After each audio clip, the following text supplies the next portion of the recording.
Colleagues, it's my pleasure to announce a talk by Professor Jörg Koppitz. The title is Ideals of Q-algebras. This talk is part of the annual report session of the section of Algebra and Logic, the Department of Algebra and Logic. And Jörg chose to report his work for this work in a separate seminar meeting. Jörg, please, you can start now. Thank you very much. In this report, I want to speak about the research, which is not so the typical what I done in the last time. As you know, I worked on transformation semigroups, but this year some colleagues from Thailand asked me to do some work which is not related to transformation semigroups and more than to logic and group theory, and that's why I have this year a very specific subject, namely Q-algebras, and especially we worked on ideas on this one. Okay, that's as introduction, and at first I want to introduce what is a Q-algebra. This notation came from 20 years ago from a paper from these three peoples, and now I want to explain what is a Q-algebra. Q-algebra is a triple. At first you have a set X. So then on the set X, you have a binary operation, which is called implies. So, and then you have an element 0 that you call throw. So, that are the structure, and now you need some rules how to work with these operations. At first, rule Q1, that means X implies X is every time 0. In the next one, I recognize just now is a mistake. This 0 must be an X here. That must be X here, not 0, that is an X. That means X implies 0 is X. So that is a mistake. And the third one is that you can interchange X implies Y implies Z is the same as X implies Z implies Y. That you can like the commutativity on the right side. So these are the three rules which are determined Q-algebra.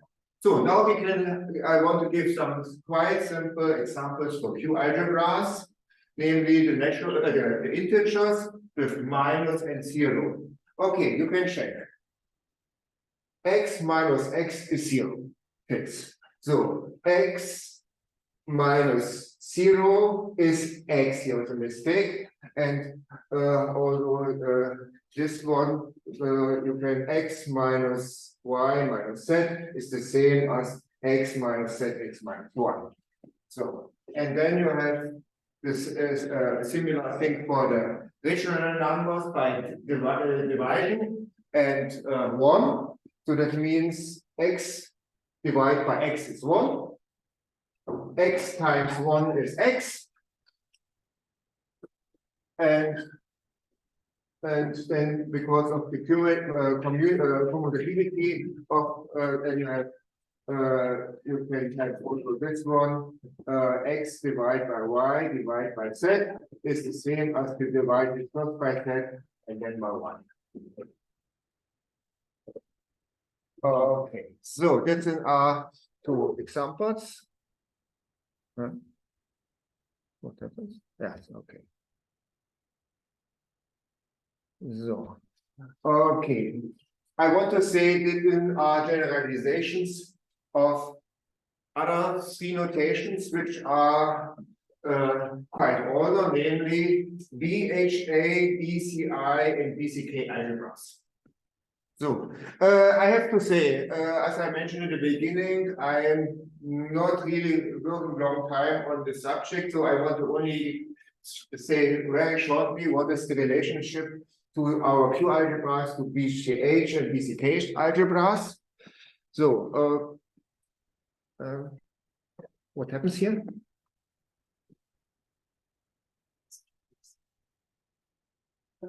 Let's try this again. Is it working? The pointer working. The pointer is working, so that should be working. Some things is not. Stop. Let's stop. Let's make it full screen. Right. Well, okay, I already did it this way. Yes. Okay. Oh, perfect. Good. Okay. So, okay. So, what is a? So, okay.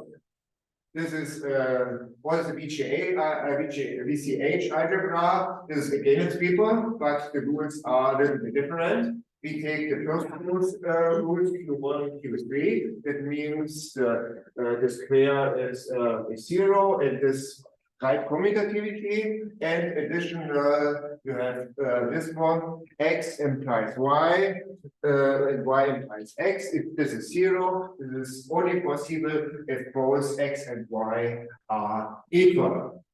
So then you see how old is the notation of BCK algebra. Almost 80, 80 years,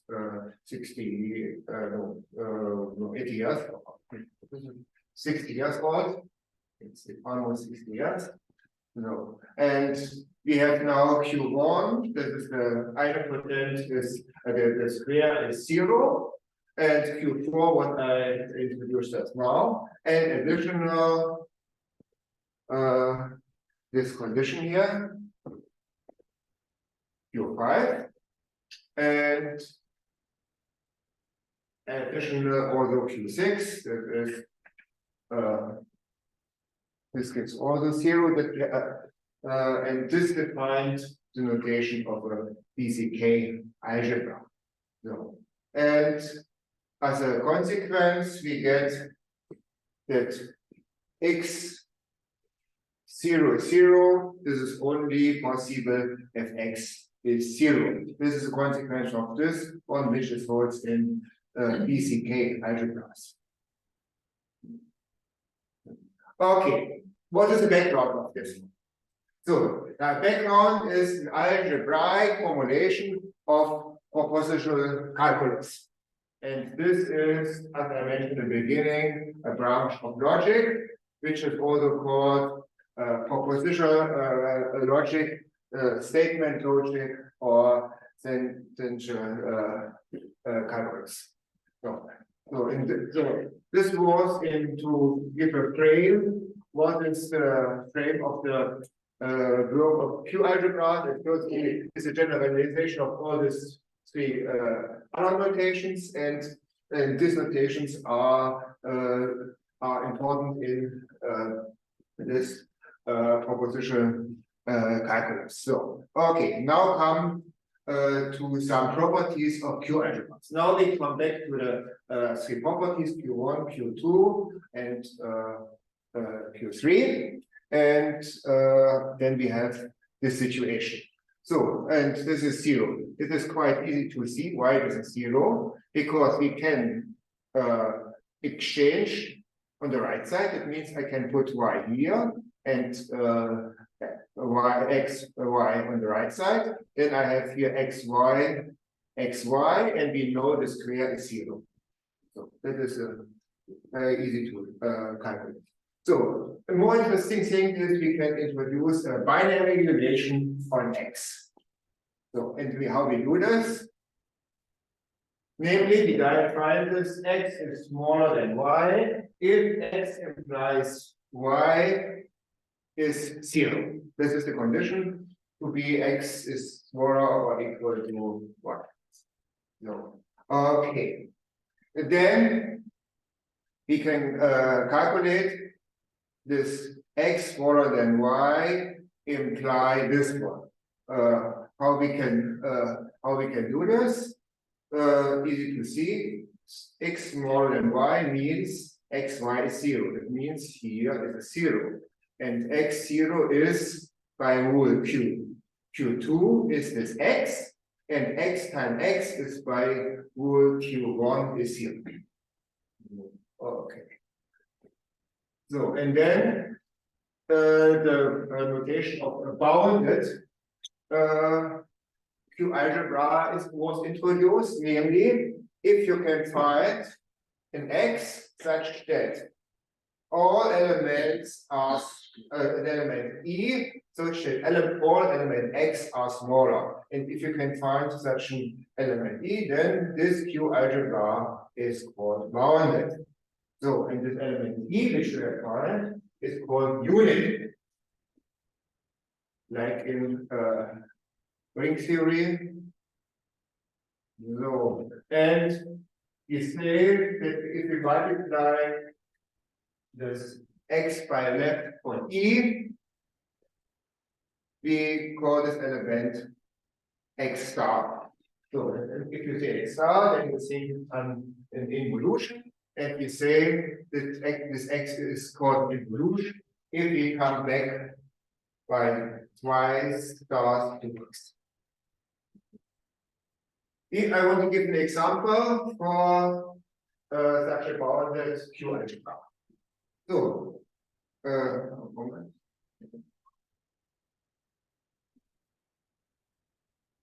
Okay. So at first we can easily check by the rules. This is a Q-algebra. She must, so you can believe me, the Q-algebra. And now we look for the unit. Unit means if I multiply from the left side, I get every time 0. Yeah, then we look here in this. It means we have to look here in this column. So it means 0. The unit is C. Now here's the question: is the unit every time unit determinant? It means can happen that we have 2 units. Yes, it is.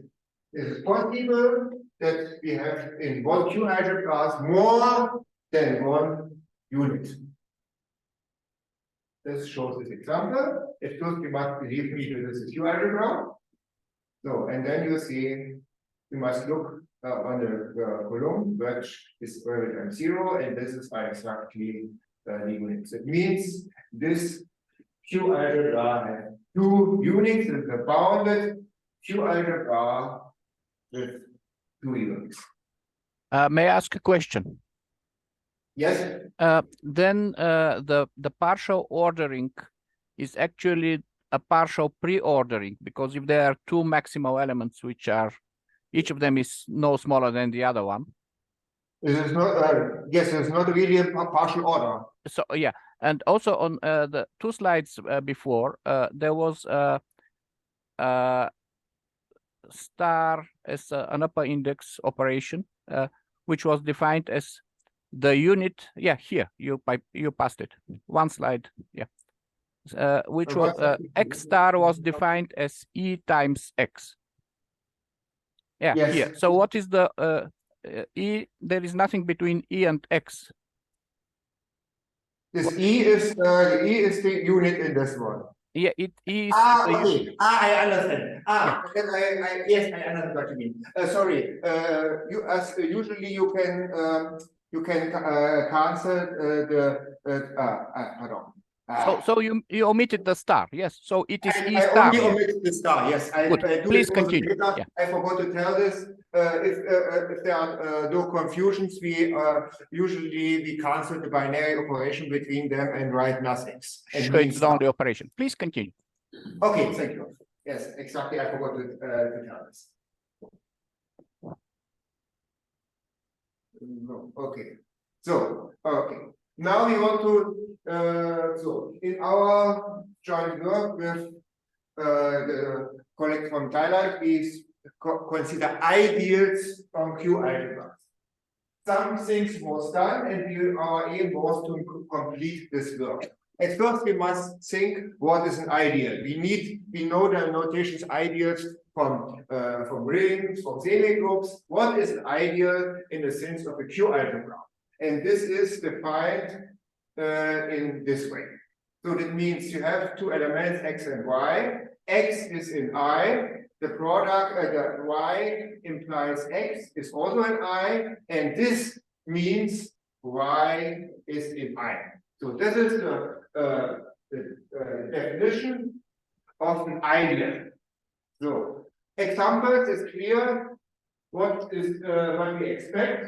This was our ideal. Because the zero itself is an ideal, and the zero ideal, and the complete set is an ideal which is called the trivial ideal.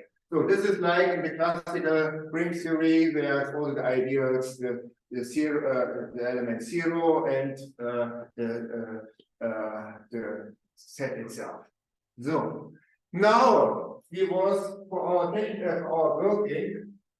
Here's the question: that isn't this definition of ideals is an implication, but this is sometimes not so well usable, and we try to find an equivalent definition of ideal, which is more near to the classical definition of an ideal ring. And we found the following, namely that the product from the left side of I with the rest gives us the rest. So this is sounds a little bit strange, but this is the definition of an ideal equivalent to given in this first Boas line. So that means you don't multiply with usually you multiply the complete set with I, and then you are in I. Here is completely different. You multiply with the rest of I in I and stay in the rest. So this is the meaning of an ideal in Q algebras. This is one of our results, and then we can look here. So clearly we know we want to look for the ideals. I can say you this is a Q algebra, and this Q algebra has three ideals, namely the zero, the set itself, and once more. What we have to check? We have to check that we multiply the rest from the left side to the ideal and get the left side. Okay, let us consider A and 0 and A. 0 and A. This is this both lines. And then we multiply with the rest, B, C, D, and get only elements in B, C, D. So this means 0 and 0, A, the set A, is an ideal. So, okay, and I can tell you that this all ideals. Or this, not more. That is almost it. No other possibilities to find an ideal. Okay. Now, as usually, many people change a little bit the definition of ideals and find some special ideals. I want to give you some introduce in this theory on this page or on this slide what kind of ideals we have. So we have a Q ideal. What is a Q ideal? So it is again a subset, and it must be of X, of the Q algebra, of the then 0 must be inside, and the following must be out. So if this product is in I and this Y is in I, then this product here is not with Y, as I said, is in I.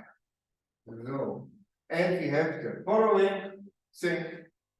This is nothing else than an equivalent characterization of an ideal. So you can see, you can think this. Maybe we have an ideal and we want to show this Q ideal. What we have to do, we have to show that X times that, and X is in I, then this element X is also in I. So what we have to do, we can at first this element can be exchanged here. So that means we can replace set by Y, then we have the X set y. So then we can we can put z is 0, and then you get the usual definition of no, x is is 0, and then you get it something. Okay, maybe it's not so. We need some trick to do this, and but this is only to say that it's an equivalent definition. Then the next one is complete idea. There's a new concept of ideal. No, and then we have this condition. Looks, but this is looks similar to this definition of ideal, and the result is that every ideal of a bounded Q algebra is an C ideal. So, and now we consider again a bounded Q algebra, and in 2018, I write this here only to see that is quite recently. Okay, this is 5 years ago. This research is done the K ideal. What is a K ideal? Every time ideal must be contained 0, and the conditional condition is now you put here this E. So this E, and then EX. E implies X, and this implies Y, and isn't in the set I, and X is in I. Then this means also now you have here EY, not here, because you can just exchange here. Then this EY is in I. This is the condition for K ideal, and then we can call every ideal, classical sense, is a K ideal in a Q algebra, in a bounded Q algebra. Okay. Another concept for Q algebras is the P radical. That means all elements which multiply from the left by X is 0. This is radical. And this set G of X, this is the so-called G-part. This notations G-part appears in our research. Is not from it's not our notations. We use the notations given in the paper that I mentioned in the beginning from the 3 people from China. So, okay, so that means here you have x0 is 0. You put all elements with this property. Here you put all elements, which is x the result. If you y0 implies x. So the first one gives us interesting results. This is from 2001. Namely, this bx is every time an ideal. So it means this is a way to find an ideal in this thing. So, and now appears the questions: what about the G-part? Have the G-part the similar nice property? No. But the interesting question is, which Q algebras have the property that the G-part is an ideal? That was our main question. So the motivation was, this is every time the radical is every time an ideal. So, but not every Q algebra has the property that the G-part is an ideal. So now we are asking for which Q algebras we have this condition. So this is was our research. So okay, then we use the following fact. Known was already, if the set has only 2 elements, then the G-part is an ideal. If the Q algebra has 3 elements, then only in the case that 0 is the only element in the G-part, in this case, the G-part is an ideal. And now I write it down that what I explained, what I want to do, the characterization of all Q-algebras such that the G-part is an ideal. That was what we have done. So, okay, for this was it first to know which properties have such a G-part. And we found the following properties. Namely, if A and B different, and here we have this what Dimitar said here, we skip the star here. If I wrote here nothing's between, and I mean star, then A implies B cannot be 0, cannot be A, and cannot be B. So this is the first important property. So, for elements from the G-part, not from the Q-algebra, from the G-part. And although the elements in the G-part commute only in the G-part, not the element itself.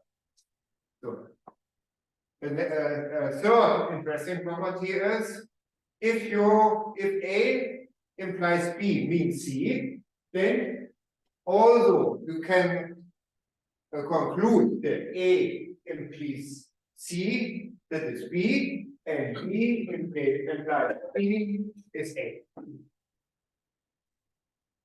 So, and then you can have also in the G part, if B from the different from 0 and say B implies A, then this cannot be B.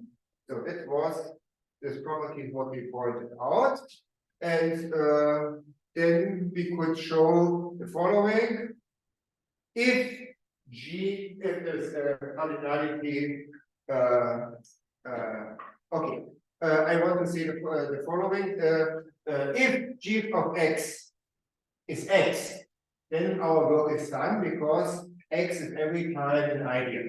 So, okay, so and then we have to point out if X, the cardinality of X is odd, then this cannot happen. This G for X is X, so that means it's every time different from X.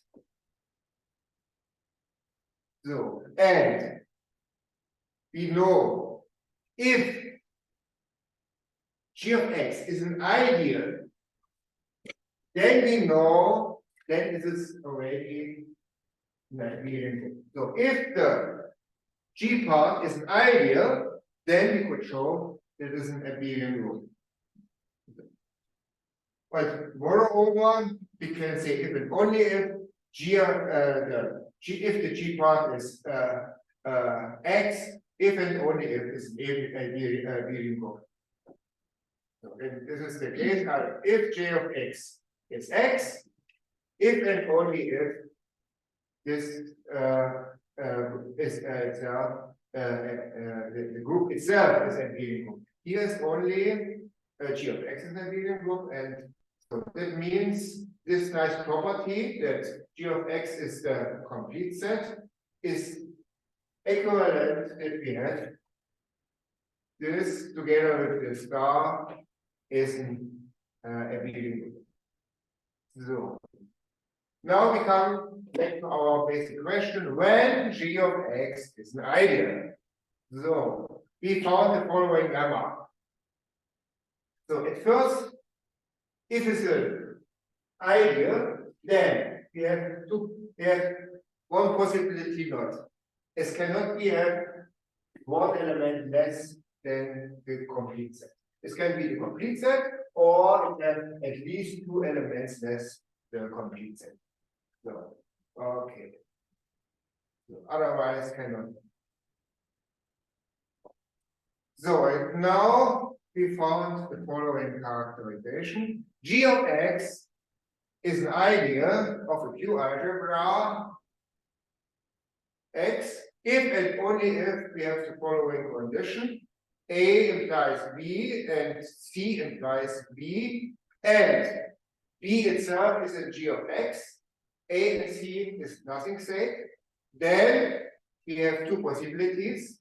A and C both not in G of X, or they are.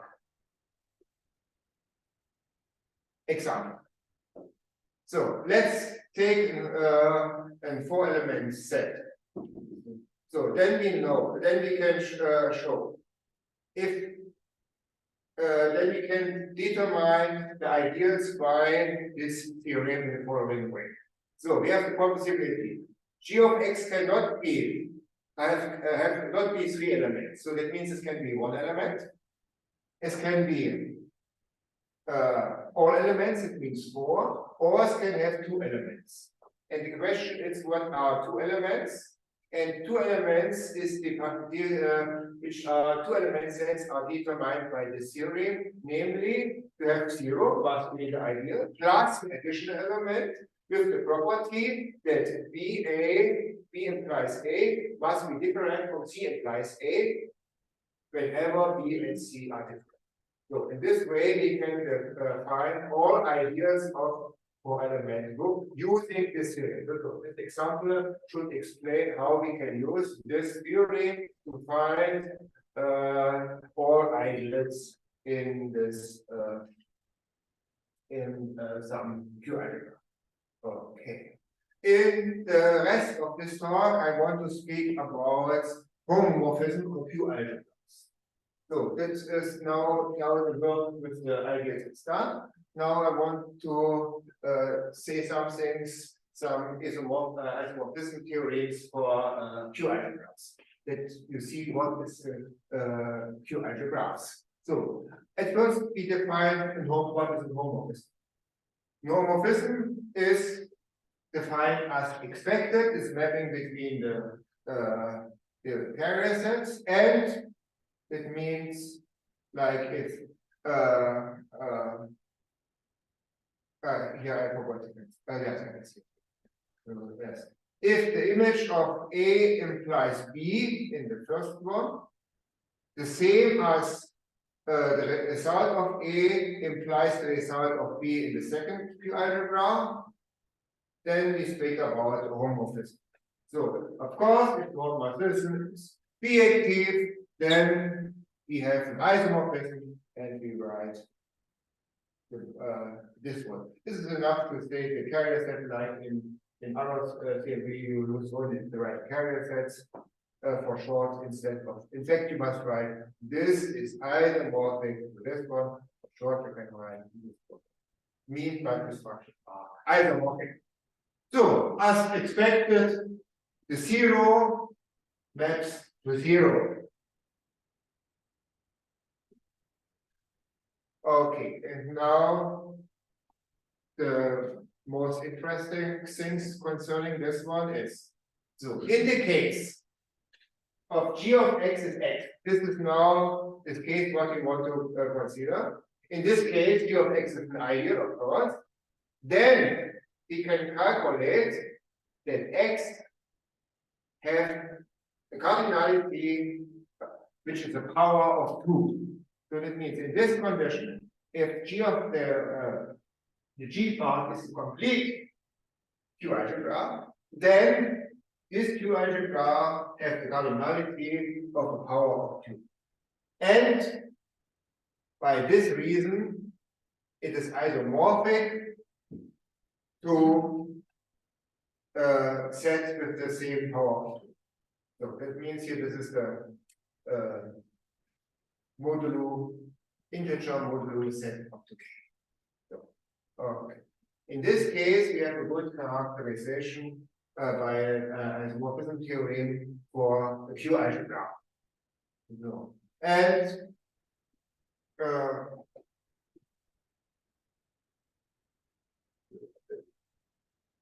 so, and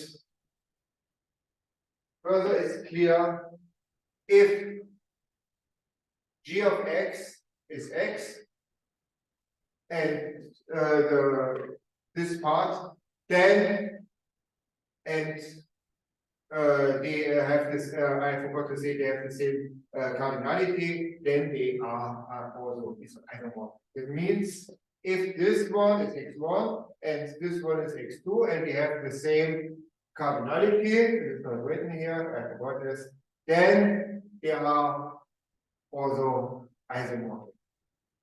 Okay. This is what I want to report today. Thank you very much for attention. Okay. Let us thank Jörg for this talk. Very clearly presented talk. Are there questions, comments? Can you give an example of Q-algebra which arises from the logic context?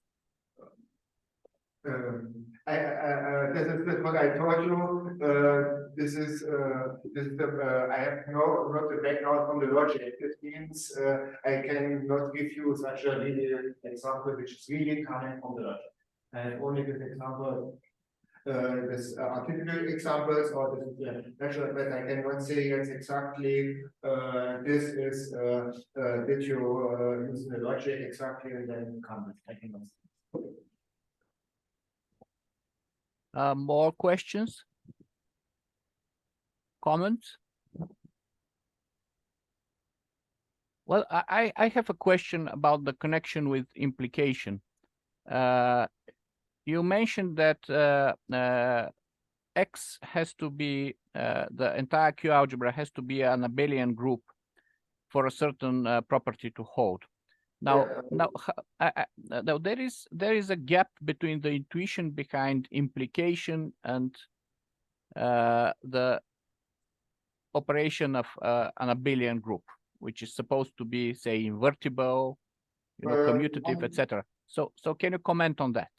Not really understand the question. What abelian X is an abelian group if G of X is X. That's what you mean, yes? This yes. Statement. So this means that certain algebras, certain Q algebras, happen to be abelian groups. Some of them are only with the multiplications are abelian groups. That means you have the associative law that is not given. You can show that the associative law is valid, and this is the fact. Yeah, and you have a unit as in the abelian group, and you have inverses, etc. You can define the inverse. Of course, you have then the inverse element of this.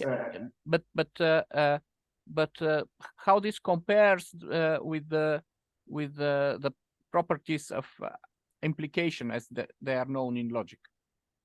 So that means the inverse means that that you have a one element that is 0. That means x times. I'm looking where this ideal. I'm looking where this must be here written somewhere. For instance, with classical implication, yes, A times parenthesis A times B is the same as A times B. That is using A twice rather than once. No, A times B is B times A, but this is because using the same antecedent twice rather than once does not matter. Whereas in abelian groups, it matters a lot. Sure. So this is in G of X. You have this, yes. So another thing I'm just not knowable about Q algebras. Is there some representation theory for Q algebras? I read in order to come inside in the subject. I read a lot of papers concerning this one, but I didn't see such one. The only, I think nobody have really do this. The most thing what is doing to introduce new concepts and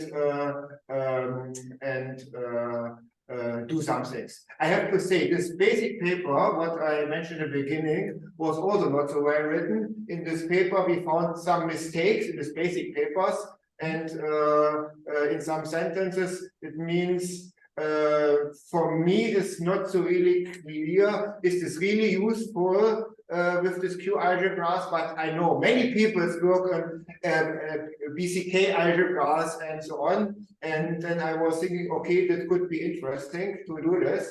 But a representation theory for Q-algebras, I didn't see. So BCK sounds like related to substructural logics, but I don't know. Yeah, that is absolutely. And the aim of the Q-algebras was to bring all together BCH, BCK, BCI, and BCH algebras to one together. This is a generalization, like a generalization of all these things. That was the main point of Q-algebras. And so that means all of them are, this was the meaning of this Q-algebras to do this. Thank you. More questions, comments?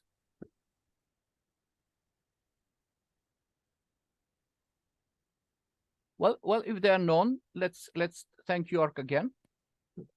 Thank you, Jörg. Thank you. We conclude the official part of our meeting today. I will stop recording, and then we can continue as an informal discussion, which would be a bit difficult if half of the people are on ground and the others are online, but still we can do something. Yeah.